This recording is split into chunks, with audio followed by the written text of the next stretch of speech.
What if I told you that one of the world's largest humanitarian crises isn't trending anywhere? Entire cities erased, millions displaced, hospitals bombed, and yet the global spotlight barely moves. Today, we uncover what's really happening in Sudan and why the world should pay attention. Imagine waking up to the sound of drones, your city on fire, and no safe place to run. For millions of Sudanese people, this is not a movie scene. This is their reality right now. Entire neighborhoods vanish overnight. Markets, schools, hospitals, all reduced to rubble. Civilians flee with nothing but the clothes on their backs, walking miles through danger. And yet, the world barely notices. This is the reality in Sudan today, hidden behind headlines and fleeting news stories. Sudan is not just a distant land in crisis. It's one of Africa's largest nations, rich in history, resources, and culture. What happens here affects all of East Africa. Regional stability, migration flows, and global security. And most importantly, millions of innocent civilians are suffering in silence, hidden from the world's eyes. It's time we pay attention. Let's take a step back to understand how Sudan reached this breaking point. In 2019, the Sudanese people rose up against their longtime dictator, Omar al-Bashir. After decades of corruption, violence, and economic collapse, the public had enough. Massive protests swept across the nation, demanding freedom and democracy. When Bashir was finally removed, millions celebrated, believing a new era had begun. Hope filled the streets. People believed Sudan was finally moving towards civilian rule. But behind the scenes, powerful military factions were competing for control, preparing for a dangerous confrontation that no one saw coming.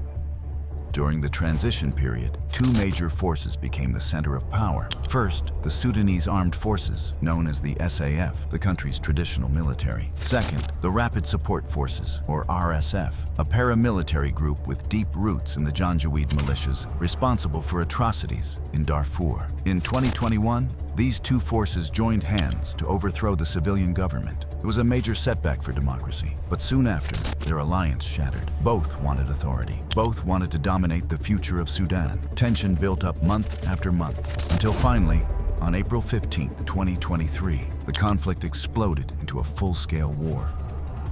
To understand the war today, we need to look at the two sides locked in combat. The SAF, Sudan's official national army, holds the country's air power. They control aircraft, artillery, and strategic military bases. The SAF claims it is fighting to protect the state and preserve national stability. But the RSF, though not a traditional army, is incredibly powerful. They are mobile, heavily armed, and control lucrative gold mining regions. Their fighters move quickly through urban areas, taking territory block by block. These two forces aren't fighting for land alone. They're fighting for the soul of the country.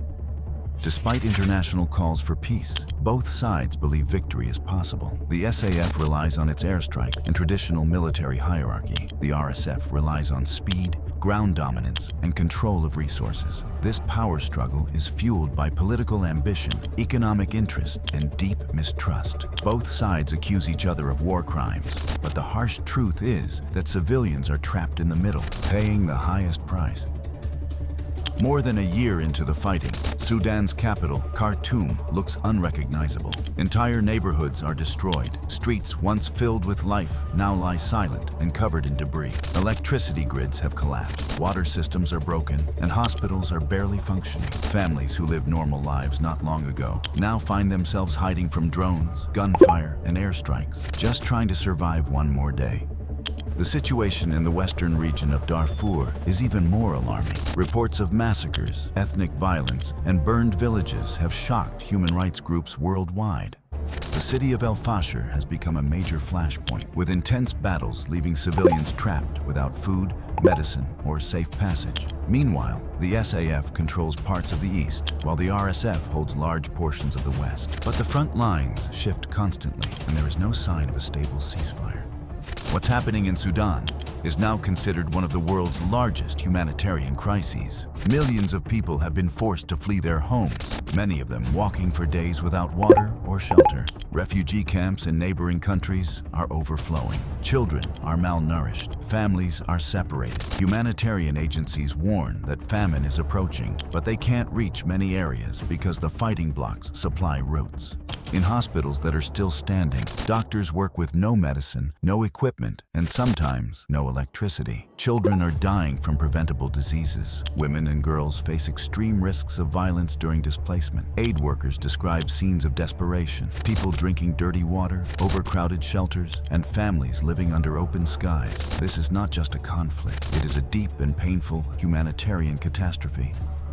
In several parts of Darfur, reports of massacres have emerged, shocking but not widely covered by global media. Looting of aid supplies has left communities starving. Villages have been emptied overnight, with people fleeing on foot into the desert. For many Sudanese families, this war is not a headline. It is a daily nightmare that never seems to end. Many global powers and international organizations have attempted to negotiate peace, but progress is slow and fragile. Why? Because both sides still believe they can win through military force. External countries have their own political interests in Sudan, and without stable communication networks, coordinating humanitarian aid becomes nearly impossible.